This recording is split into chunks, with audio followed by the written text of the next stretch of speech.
we are jumping right into a piece of cinematic history that is, I think it's fair to say, more universally known than almost any other. The 1939 film, The Wizard of Oz. It really is the ultimate paradox, isn't it? Everybody knows the story. Dorothy, Toto, the journey to find a way home. Exactly. The yellow brick road, the talking animals. But if you actually strip that narrative away, the true history of this film is, well, it's far more dramatic, much more complicated, and in some parts, frankly, deeply troubling. Absolutely. And that's what we want to focus on. We're going to put the plot to one side and concentrate entirely on what was happening behind the camera. We want to explore the immensely troubled production, the genuine and sometimes devastating human cost for the cast. And then there are the staggering technical innovations they pulled off and the massive cultural force this film became almost despite itself, decades later. So this was a Metro-Goldwyn-Mayer production MGM. It was based on L. Frank Baum's novel, The Wonderful Wizard of Oz, which was published way back in 1900. And when it first premiered, it was an immediate critical darling. The reviews were fantastic. Yes, the critical success was right there from the start.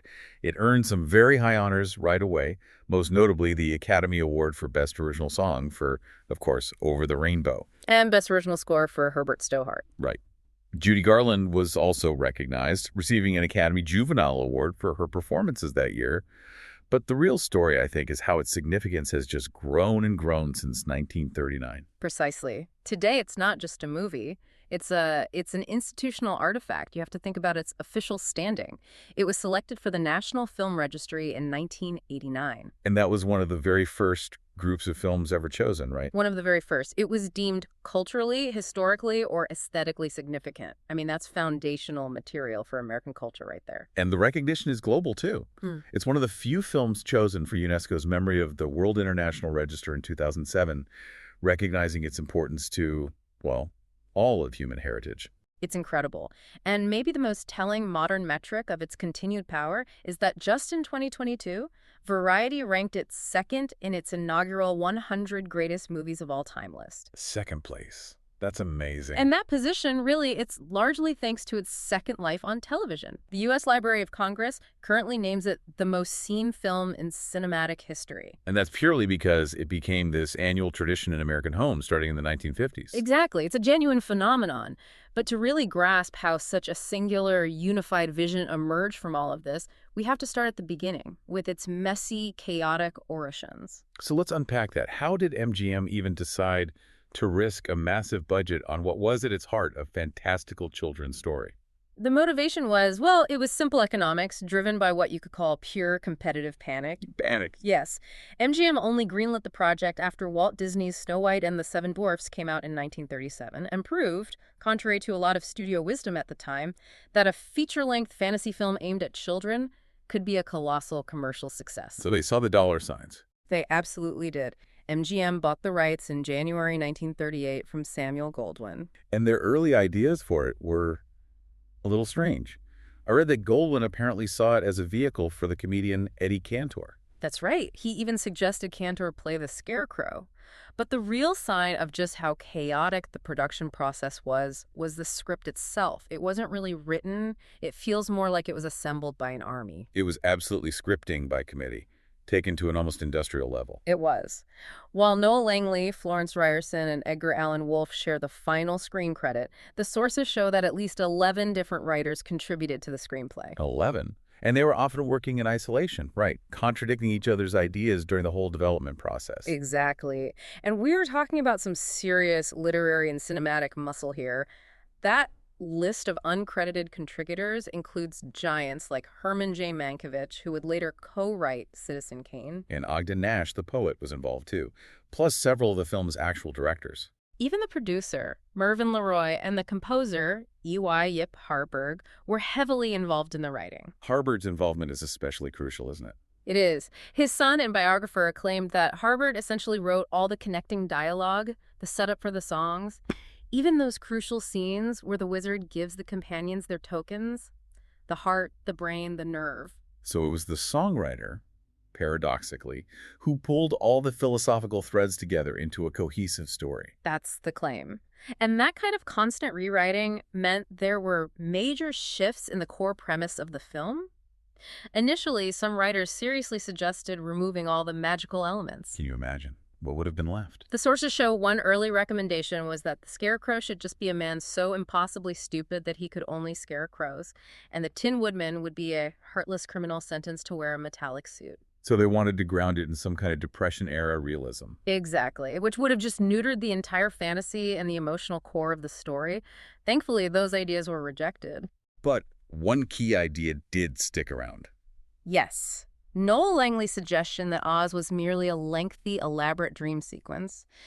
That premise, while it sort of softens the fantasy for audiences, was a calculated risk that ultimately paid off. It insulated the film from criticisms that straight fantasy outside of Disney animation was just too unrealistic for adult audiences. That instability wasn't limited to the page, though. It was constant in the director's chair. This is a film that feels so incredibly unified and consistent. And yet, it cycled through an astonishing number of directors in a really short period of time. Victor Fleming is the main name we all know, but he was eventually yanked mid-production, like a relief pitcher in the ninth inning. Right, to go take over the equally troubled and ultimately massively successful production of Gone with the Wind, also in 1939. But the instability started much, much earlier than that. Oh, yes. Norman Taurog directed the initial Technicolor test sequences. Then came Richard Thorpe, who was swiftly dismissed after only a few weeks. And why was he let go? The studio felt he was rushing the production. He wasn't getting the right performances from the actors, especially from Judy Garland. They felt he wasn't capturing the right sort of innocent quality. So then we get to George Cukor.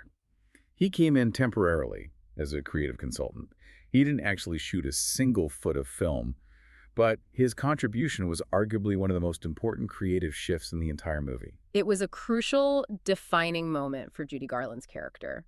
When Cukor came aboard, the studio had Garland in a blonde wig and this heavy baby doll makeup. Trying to make her look like a different, more stereotypical fantasy heroine. Exactly. And Cukor looked at her and essentially told her, forget all that, be yourself, be the plain girl next door, wear a simpler dress, and lose the wig. That direction meant they had to reshoot everything they had done up to that point. But it gave us the iconic, sincere Dorothy that we all know. It really did. And even after Fleming left for Gone with the Wind, the film still wasn't done with directors. The veteran director, King Vidor, stepped in and agreed to direct the final 10 days of principal photography. And those final 10 days were critically important. Absolutely. Vidor directed the bulk of the monochromatic Kansas scenes, including Garland's iconic, heartbreaking performance of Over the Rainbow. It is genuinely remarkable that a film with 4 uncredited directors and a whole room full of writers came out feeling so structurally and emotionally unified. It really does speak to the strength of the original book and maybe the final editing process. And what's fascinating, if you look at the production notes, is that the single element that demanded the most chaotic creative energy was color itself. Right. This is the dawn of 3-script Technicolor, and MGM was fixated on making it a visual spectacle, regardless of the cost or the complexity. The sheer detail they obsessed over is it's indicative of that focus. The MGM art department spent nearly a week just settling on the precise shade of yellow for the yellow brick road. A whole week on a color swatch. They were inventing the palette for screen fantasy. Every single choice was scrutinized because it was so new and so expensive to get wrong. And of course, the great technical challenge everyone remembers is that transition scene. The moment Dorothy steps out of the sepia-toned Kansas farmhouse into the vibrant Technicolor world of Oz. That was a very sophisticated and expensive effect for the time. They initially considered the labor-intensive method of hand-tinting individual frames to maintain the sepia look. But that was just too costly. Prohibitively costly. So they pivoted to a classic piece of practical filmmaking that relied on, well, sleight of hand. The solution involved painting the entire interior of the farmhouse set a sepia tone. Exactly. So when the door opens, the person stepping out is not Judy Garland. Not yet. It's a stand-in named Bobby Cochet, and she's wearing a sepia-colored gingham dress. So she walks out, and then? Cochet takes a few steps, backing out of the frame, and in that momentary transition when the camera moves through the doorframe, Judy Garland steps in. She's illuminated by those blindingly bright Technicolor lights, wearing her famous blue dress. And the sepia paint on the interior of the doorframe briefly tints Garland as she enters, which creates that smooth illusion of transition between worlds.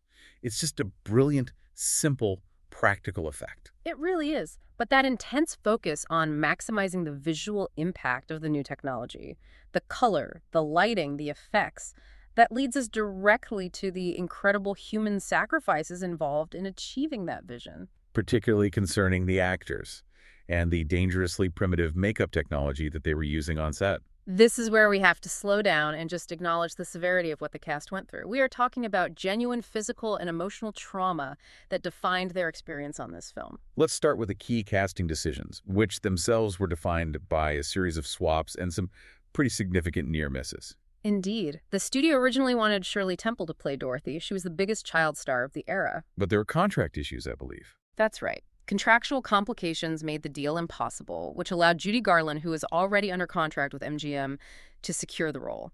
This was despite the studio having concerns about her appearance and her age. She was 16, playing a 12-year-old. And the famous companions also played a bit of musical chairs. They did.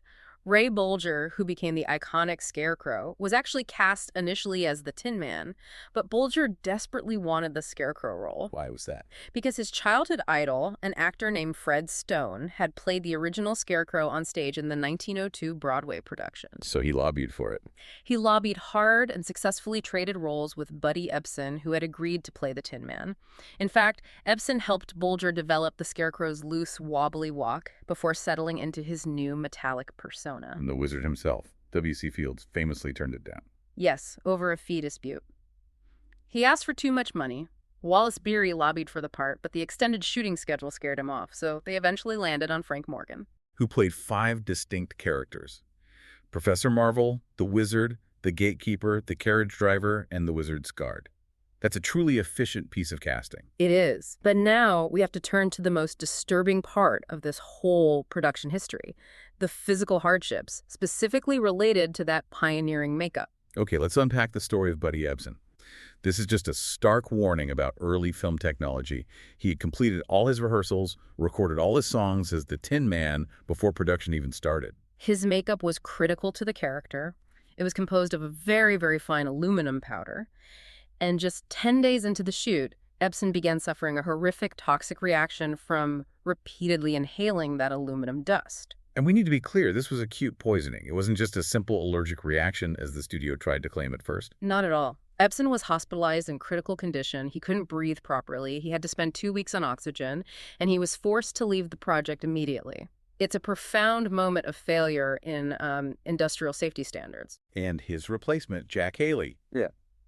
They had to change the makeup for him. They did. He used an aluminum paste instead, which was applied over clown white grease paint to protect his skin from absorbing the toxic powder. But even that wasn't completely safe. No. Even with that safer formulation, Haley still suffered a severe eye infection from the metallic content of the makeup. It just proves how inherently dangerous these materials were. It's genuinely interesting that despite Haley replacing him, the sources confirm that you can still hear Buddy Ebsen's singing voice in the background of some of the group vocals. Yes, on We're Off to See the Wizard. It's like a ghostly vocal reminder of the original cast. The dangers were not isolated, though. Margaret Hamilton, who immortalized the Wicked Witch of the West, suffered third-degree burns while filming her exit from Munchkinland. This was a really complex special effect. She was supposed to disappear on a concealed elevator, dropping below the stage level as fire and smoke erupted to hide the transition. But on the second take, something went terribly wrong. The flames burst forth prematurely. They ignited her copper-based green face paint. She sustained third-degree burns to her hands and her face. And she needed 3 months to recuperate from that. 3 months. And because her makeup contained toxic copper compounds, the makeup artist, Jack Young, had to use alcohol rather than acetone to remove the paint. It slowed the process dramatically and added to her pain, but it prevented a potentially fatal infection. When you watch that iconic dramatic exit, you are watching a moment where she was truly put in grave danger. And the studio's push for dangerous effects didn't stop there. Hamilton refused to return for some pickup shots that involved the flying broomstick, which also billowed smoke. So her stunt double, Betty Danko, took over, and she was also severely injured when the smoke mechanism on the broomstick malfunctioned during a subsequent shot. These stories just underscore the brutal physical toll of early cinema. But perhaps the most enduringly tragic story is the systemic abuse that Judy Garland endured at the hands of the studio system itself. It's a horrifying illustration of the control the Golden Age studios had over their young talent. To maintain her look, the studio allegedly went to extreme lengths. The allegations are devastating. Sources report the studio bound her chest to make her look younger. And they administered benzodrine, a powerful stimulant known as a pep pill, to control her weight and keep her energized through the grueling 16-hour days. Then, of course, they had to give her downers, sleeping pills, just to help her sleep at night. This forced chemical regimen was just devastatingly destructive. It became a pattern for the rest of her life. And on top of that systemic control, there are reports in memoirs and other sources that she was subjected to harassment on the set. Yes, claims have been reported that various cast members, particularly some of the Munchkin actors, propositioned and pinched her. Furthermore, Garland herself claimed in later interviews that she was groped by the head of the studio, Louis B. Mayer. These are just terrible allegations that highlight the immense pressure and vulnerability she faced as a young girl, isolated in a brutal, controlling studio environment. Even her basic appearance was micromanaged to an extraordinary degree, even after George Cukor told her to embrace her natural look. She still had to wear false teeth to cover misaligned natural teeth, and rubber discs inserted into her nostrils to refine the shape of her nose. A painful intervention the studio demanded. And that manipulation lasted for years. She was forced to continue wearing those false teeth and rubber discs for 5 more years of filming, until the makeup artist on Meet Me in St. Louis in 1944 finally just threw them away. It is shocking how far the studio went to manufacture a specific, standardized look. The hardships extended to the main supporting cast as well. Burt Lahr, who played the Cowardly Lion. His costume was made from real lion skin and fur. That costume was incredibly heavy. It weighed nearly 90 pounds. And you combine that with the dense makeup and the hot studio lighting required for Technicolor. The heat was just overwhelming. And because of the elaborate makeup, he was initially forced to only subsist on soup and milkshakes during breaks. He became sick from the lack of proper nutrition and eventually demanded normal meals, forcing the makeup team to accept the extra work of redoing his complex applications after lunch.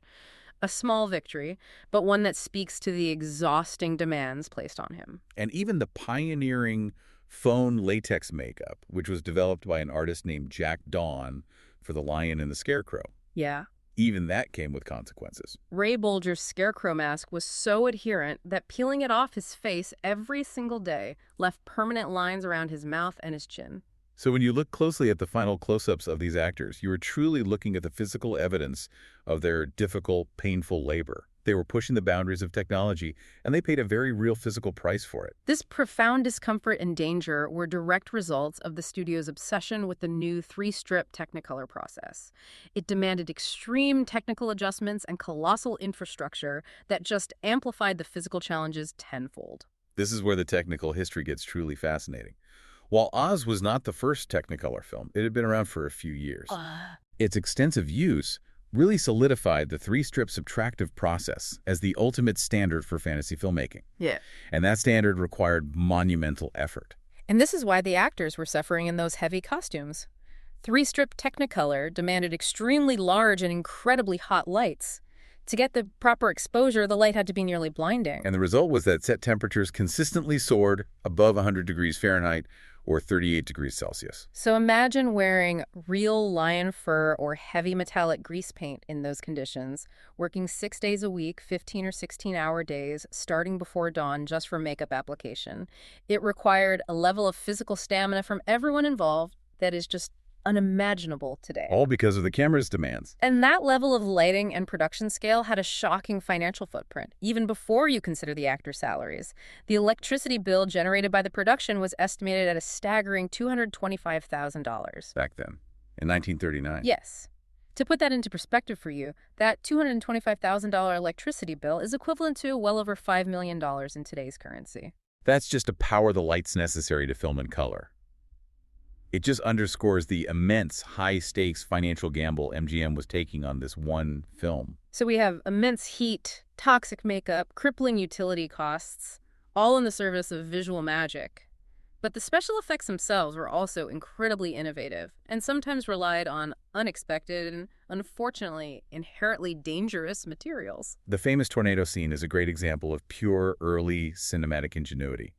The special effects director, Arnold Gillespie, had tried using rubber first, but it didn't create the right visual energy. So he settled on a completely different approach. He used 35 feet of lightweight muslin cloth, hung from a steel gantry, The bottom of the cloth was connected to a rod. And by moving the gantry and the rod, they could simulate the tornado's movement across the landscape. And they used compressed air hoses spraying fuller's earth, which is a kind of finely ground clay, to simulate the dust and dirt swirling up around it. And a fascinating bit of trivia is that the sources confirm this successful stock footage of the tornado was later recycled.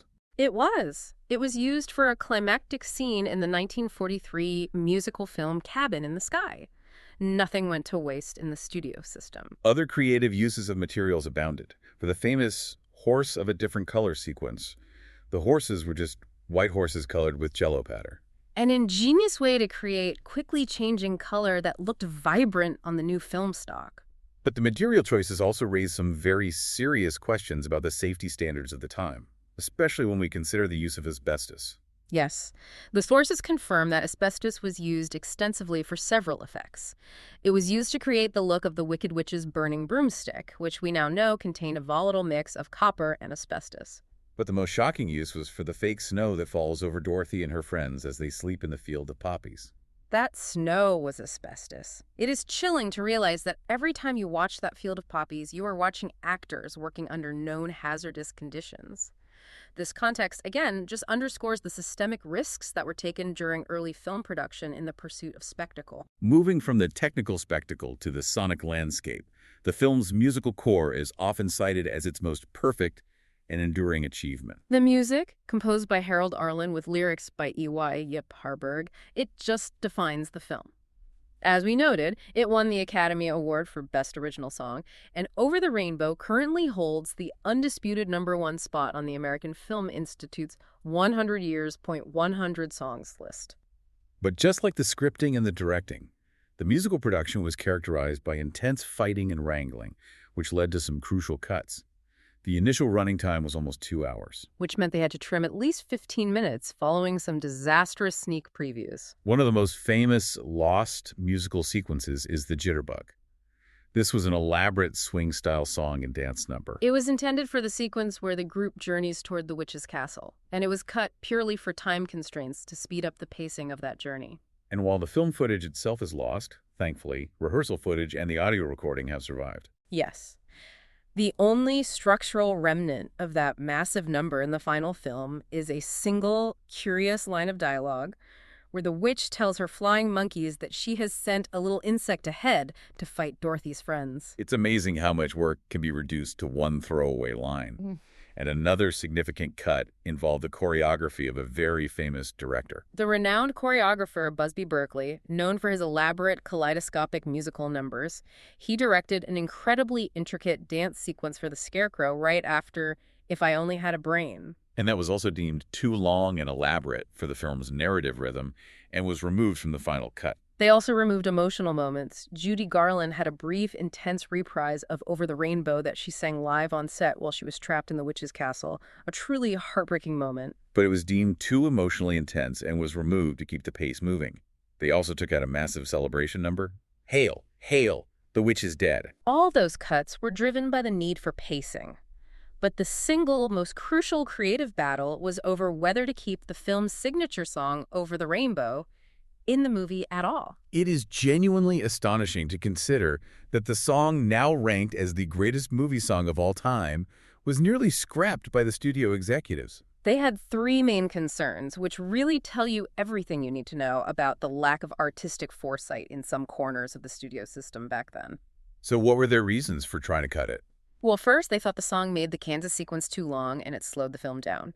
Second, they argued that the lyrics and the emotional depth were far over the heads of the target audience of the children. And the third one is the most ridiculous. It really is. They felt it was degrading for a major star like Garland to be singing a ballad in a barnyard setting with farm animals. That is just profound artistic myopia. Who saved it? It was a collective fight. It was led by producer Mervyn LeRoy, associate producer Arthur Freed, and director Victor Fleming. They all fought passionately to keep the song in the film. And they prevailed, thankfully. That single decision fundamentally altered film history and cemented Over the Rainbow as Judy Garland's signature song for the rest of her life. Looking at this entire history, the revolving door of writers and directors, the toxic working conditions, the soaring costs, the battle to preserve the music, it seems impossible that the film achieved any level of success. And yet the initial box office reaction was a genuine historical paradox. It was a massive financial disappointment at first, despite being very popular with audiences. The film had an immense budget, around $2.7 to $2.8 million in 1939. Which made it one of the most expensive projects of the year, second only to Gone with the Wind. Exactly. So a $2.7 million budget in 1939 meant the financial stakes were astronomical. So how much did they actually lose? Well, you couple that with the massive marketing and distribution costs for a Technicolor feature, and the film posted an initial loss of $1,145,000 for MGM. That's a massive financial drain for a studio, even on a critical hit. It was popular, but the sheer cost of that Technicolor spectacle meant it just wasn't profitable. And it's important for you to understand this dramatic financial failure in context. For a film that became the foundation of modern fantasy cinema, it did not actually break even for MGM until its re-release a full decade later, in 1949. Despite that initial financial struggle, the film's popularity did lead to some crucial business outcomes for its star. Yes. Author Christopher Finch notes that this critical success eventually led to Judy Garland signing a new contract with MGM. It gave her a substantial salary increase and temporarily established her as one of the top 10 box office stars in the country. But the film's true financial and cultural destiny was decided by a technology no one could have possibly predicted in 1939. Television. Television, absolutely. The film was reintroduced to the American public in a massive, repeatable way when MGM sold CBS the rights to televise it for $225,000 per broadcast. And its television premiere on November 3rd, 1956 was a huge event. The ratings were staggering. It garnered a Nielsen rating of 33.9 and an audience share of 53%. And when it was repeated in 1959, the numbers actually went up. That annual ritual cemented its legacy for entire generations of Americans who grew up seeing it once a year, every year, for decades. That constant, repeated exposure is why the U.S. Library of Congress named it the most seen film in cinematic history. And this pervasive influence has made it a global cultural touchstone. It's generated countless references that we still use today. I mean, phrases from the film are instantly recognizable. There's no place like home. Toto, I have a feeling we're not in Kansas anymore. Those lines are just deeply ingrained in our lexicon. The American Film Institute ranked those two quotes at numbers 23 and 4, respectively, on their 100 greatest movie quotes list. It's hard to think of another film with such a high concentration of instantly quotable lines. What's fascinating here is that the film's influence isn't just sentimental or anecdotal. It's actually quantifiable. Yes, a 2018 study from the University of Turin used data to measure success and significance across 47,000 films worldwide. And it named The Wizard of Oz the most influential film of all time. It topped the list, followed by the Star Wars franchise and Psycho. That influence flows directly into the work of modern filmmakers. Directors across the spectrum, from David Lynch, whose use of Oz is explored in the documentary Lynch Oz, to Steven Spielberg, George Lucas, and Greta Gerwig. They've all voiced deep admiration for its structural and artistic influence. The famous film critic Roger Ebert praised the film precisely because its underlying story, as he put it, penetrates straight to the deepest insecurities of childhood, stirs them, and then reassures them. It addresses those core human anxieties about feeling lost and powerless. The connection is often profoundly personal. The novelist Salman Rushdie, for instance, considered The Wizard of Oz his very first literary influence. He wrote that when he first saw it, it made a writer of me. And that inspiration continues today. It shows up in massive adaptations and these huge technological reimaginings. The modern mythology surrounding Oz is continually expanding through official and unofficial sequels and adaptations. It proves its core themes are endlessly malleable. We've seen so many variations. The Tony Award-winning musical The Wiz, which opened on Broadway in 1974, provided a groundbreaking all-black interpretation. And then there was Disney's darker 1985 film Return to Oz. It's since achieved cult status, and some consider it a more faithful adaptation of the later, more unsettling Baumbach's. And the most successful modern adaptation is, without a doubt, Gregory Maguire's novel Wicked, which became the hugely successful 2003 musical. Wicked has now become the second highest-grossing Broadway musical of all time. That show just demonstrates the infinite capacity of this mythology to support new narratives. It's now being adapted into a two-part film released in 2024 and 2025. It speaks volumes that a story about the Wicked Witch of the West can be turned into a globally successful cultural juggernaut that rivals the original. Even now, new remakes are on the horizon, showing the story's adaptability. Kenya Barris is writing and directing a modern version that shifts the setting from Kansas to the bottoms of Inglewood, California. And he intends for this version to discuss modern societal self-reliance, echoing the original film's core themes of finding strength within and reinforcing the idea that where they're at is where they should be. But the film's influence isn't just about new stories. It's about the artifacts themselves. The original costume pieces are now among the most treasured and valuable film memorabilia in history. The most famous artifacts are, of course, the ruby slippers. And it's essential to remember why they are ruby. The shoes were silver in L. Frank Baum's book, but screenwriter Noel Langley changed the color to ruby specifically to take full advantage of that new three-strip Technicolor process. It was a conscious decision designed to maximize the visual spectacle and the color coding of Oz, and it worked brilliantly. The slippers are iconic. Of the many pairs used in the film, 5 are known to exist today. One of the most famous pairs is housed at the Smithsonian National Museum of American History. But the history of these shoes is almost as dramatic as the film's plot. One pair was stolen in 2005 while it was on loan to the Judy Garland Museum in her hometown. And the FBI recovered them in a complex sting operation in 2018. The recovery story is incredible, and the financial value is just staggering. While the slippers were insured for $1 million when they were stolen, their value skyrocketed. In December 2024, one of the 4 authentic, intact pairs sold at auction for over $32 million. $32 million. That significantly exceeded the previous record for entertainment memorabilia. It demonstrates the colossal economic and cultural power these artifacts command. And other costumes fetch high values, too. Dorothy's blue gingham dress, for example, sold at auction for nearly $1.6 million in 2015. And another version was recently found at the Catholic University of America. It was identifiable by 2 specific characteristics: a secret pocket for Dorothy's handkerchief and Judy Garland's name written inside the garment. The film's pervasive influence is also seen in global theme parks. While it used to have its own scene at the Great Movie Ride at Disney Hollywood Studios, it's still represented in miniature at Disneyland Paris and Disneyland as part of the storybook Land Canal Boats. And Warner Bros. Movie World, showing the film's enduring relevance, opened a whole new precinct based on the 1939 film in 2024.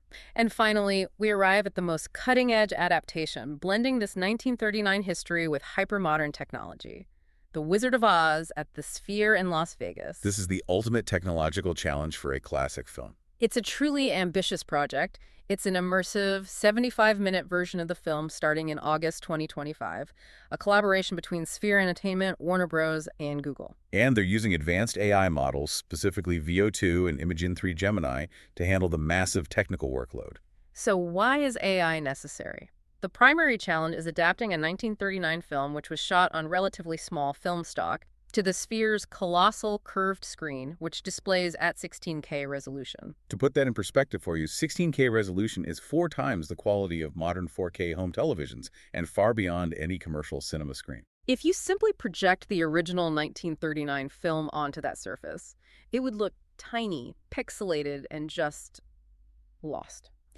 The AI's job is twofold. First, it upscales the video resolution dramatically, making the original footage look sharp. And second, and this is the crucial part, it uses generative AI to create additional imagery and expand the shots beyond the original rectangular film frame, filling that vast, curved space convincingly. We're talking about taking a piece of footage from 1939 and asking a machine to invent the surrounding environment in a way that feels seamless and organic. It reportedly required processing 1.2 petabytes of data, which is over 1 million gigabytes, just to handle the conversion. The sound component is equally impressive. The film's soundtrack was remastered to fit the Sphere's immersive audio system, and the entire score was re-recorded. With a massive 80-piece orchestra conducted by David Newman. And the sonic connection to history is beautiful. The re-recording was done on the very same scoring stage where the original 1939 score was recorded, linking the production across the decades. And to make it fully immersive, the experience will incorporate live, multi-sensory effects. For those unfamiliar, haptics refers to physical sensations. The seats will shake, you will feel the wind of the cyclone, experience fog, and even smell scents related to the scene. It is a fusion of one of cinema's oldest masterpieces with the newest, most computational technology available. And the resulting soundtrack is slated to include a moving a cappella version of Over the Rainbow, sung by Judy Garland, creating an intimate moment within that overwhelming technological experience. This whole project really symbolizes the film's unique legacy. A movie created with toxic copper makeup, asbestos snow, and actors suffering in 100-degree heat is now being upscaled by state-of-the-art artificial intelligence for a 16K screen. It encapsulates the entire history of cinema's progress and the human effort required to achieve spectacle. That is the ultimate synthesis. The Wizard of Oz transcends being merely a classic film. It's a historical nexus of technical innovation, a painful history of human labor, and a wellspring for cultural output. From top-grossing Broadway hits to cutting-edge AI screen experiences that continues to evolve and resonate today. Indeed. It is a testament to the enduring power of a simple story told through groundbreaking means, even if that storytelling came at an intense cost to those who brought it to life. Which brings us to a final thought for you to consider. This film we consider one of the happiest, most timeless classics was ultimately built on profound technical and personal misery. Does great art always require a great human cost? Or can we look back on films like The Wizard of Oz and hope that future artistry is created with less suffering? We hope these insights have provided you with a new, deeper perspective on a film you thought you knew so well. Thanks for listening.